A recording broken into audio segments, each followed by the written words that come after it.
Good morning, this is Megan Herbst with your Conservation Report for Saturday, October 14th. This morning I would like to discuss the Livestock Investment Grant Program. The grant program is funded by the Minnesota Department of Agriculture's Agricultural Growth, Research, and Innovation Program, and it can be used for on-farm improvements. There are $2 million available to Minnesota farmers for construction and physical improvements. Dave Fredrickson had this to say about the program. Livestock investment grants help farmers stay competitive and reinvest in their industry. Last year, 105 livestock farmers received grants to improve their operations. Dave Fredrickson is the Minnesota Department of Agriculture's commissioner. He also included that Livestock Investment Grant Program helps to encourage long-term development in Minnesota's $7 billion livestock sector. These grants have enabled livestock farmers to pay for new buildings or make renovations. And in some cases, the recipients use the grants for modernizations and improvements that would help expedite the farm transition process to their sons and daughters. The Livestock Investment Grant was first funded by the Minnesota Legislature in 2008, and since then, 572 grant recipients have invested an estimated $193 million to improvements on their farm. Livestock investment funds were awarded during the 2017 fiscal year for many varied items, including feeding and fencing equipment, constructing new livestock facilities, and updating manure pits. These improvements will help farmers to expand affordably and aid in protecting the environment.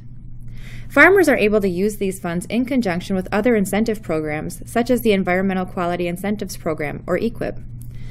Qualifying producers are reimbursed 10% of the first $500,000 of investment, with a minimum investment of $4,000. Qualifying expenditures include the purchase, construction, or improvement of livestock buildings or facilities. Fencing, feeding, and waste management equipment are also eligible. Producers who suffered a loss due to natural disasters may also apply. The grant will not pay for livestock, land purchases, or debt refinancing. Projects must begin after January 1, 2018, and the grant will fund expenses that were incurred between January 1, 2018 and June 30th of 2019. Individuals are eligible if they are in good standing with the state of Minnesota, meaning no back taxes. They are a current Minnesota resident or entity authorized to farm in Minnesota, and the individual is the principal operator of the farm.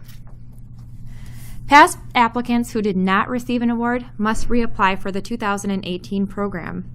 There is a lifetime cap of $50,000 per applicant.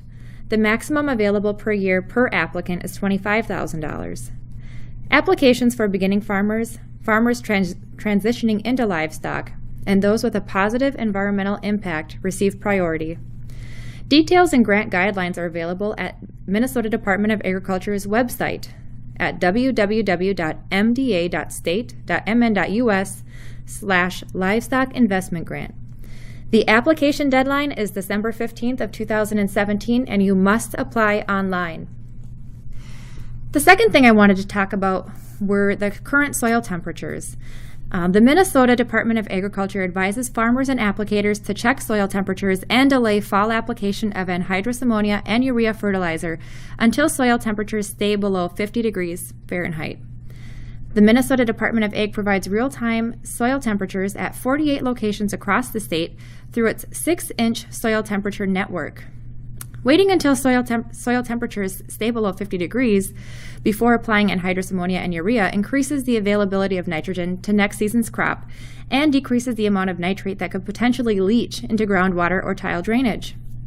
At cooler temperatures, microbial activity in the soil slows down, slowing the conversion from ammonium to nitrate. Ammonium is stable in the soil, whereas nitrate moves with water and may leach out of the root zone over winter and early spring. Although the Minnesota Department of Agriculture's 6-inch soil temperature network was established to support application of commercial fertilizer, it is equally useful for those applying manure in the fall. The University of Minnesota Extension recommends delaying fall manure applications until soil temperatures at 6 inches are below 50 degrees as well. Current soil temperatures in Paynesville at 6 inches as of Wednesday, October 11th were 55 degrees. Soil temperatures were 51 degrees in Westport. And then finally, as a reminder, the Stearns County Soil and Water Conservation District is accepting tree orders again for 2018.